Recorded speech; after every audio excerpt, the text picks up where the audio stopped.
two, three.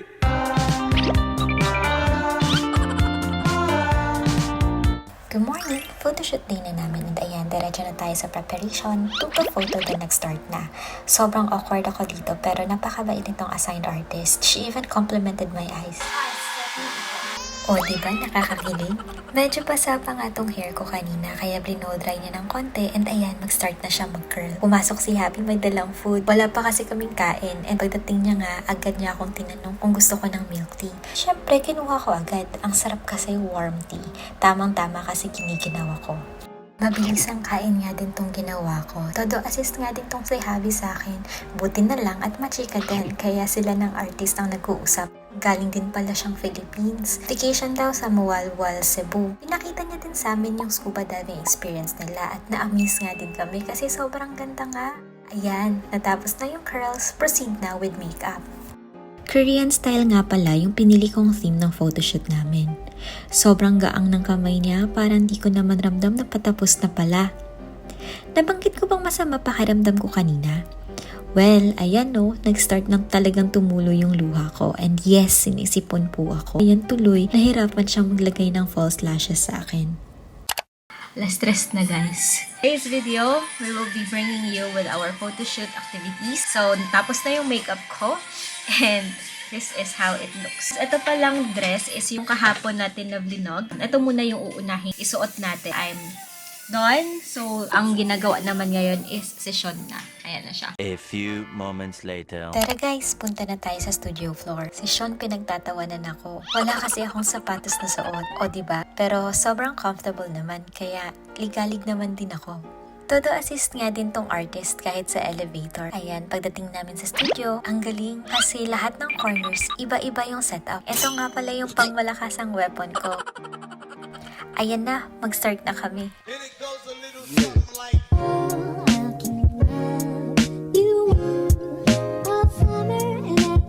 Lipat na kami sa isang corner. Ang setup naman dito, parang vintage. Merong pang props, may hawak akong rose. Telescope naman yung kay Sean. Ang cute. May ibang corners pa pero di na namin na-videohan. Nung natapos, pinakita na sa amin ng photographer yung result and natuwa nga kami kasi sobrang gaganda talaga. Habang focus kami nga ni Sean dito, hawak na pala ng isang staff yung camera ko. Di ko inutusan yan ha. And tong makeup artist ko, ang kulit.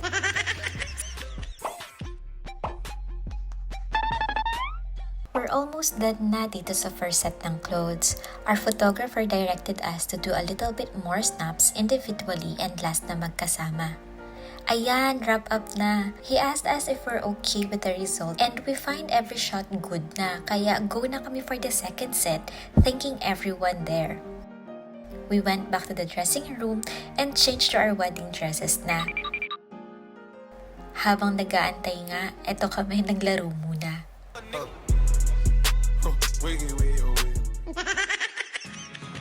Ayan, tinawag na kami for our second set.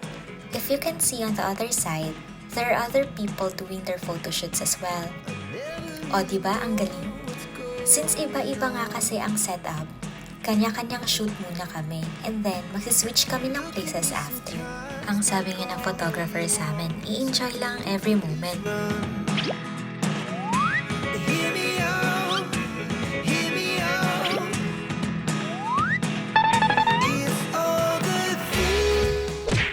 How are you feeling?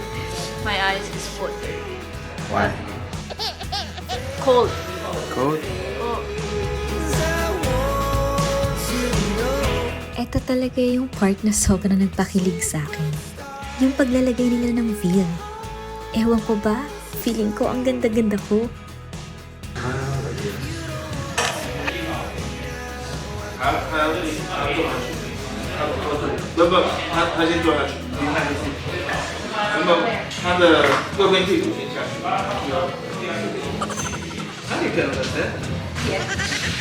Because you're too slow.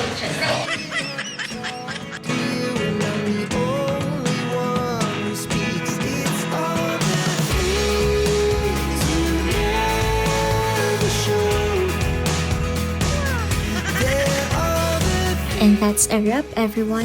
Tapos na yung second set natin.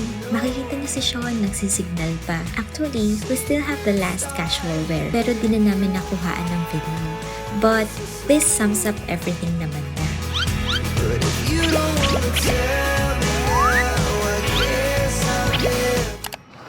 Hello people, kakatapos lang namin. It's already 7 p.m. Right? We are done! And pabalik na kami sa Zhongshan. And we will be returning his clothes and the shoes. And tapos, magdi-dinner na kami. And then after dinner, papahinga na kami.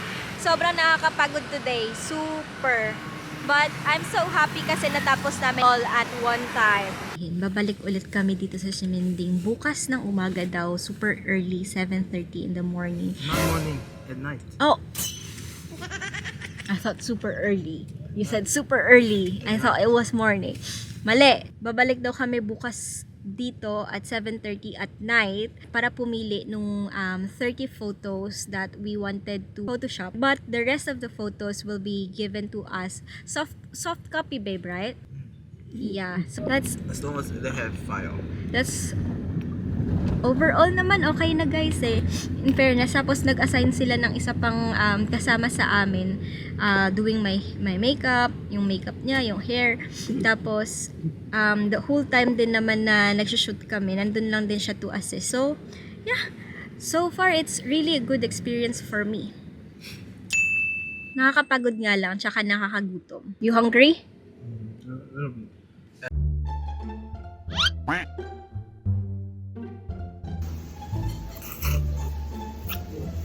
Cut it.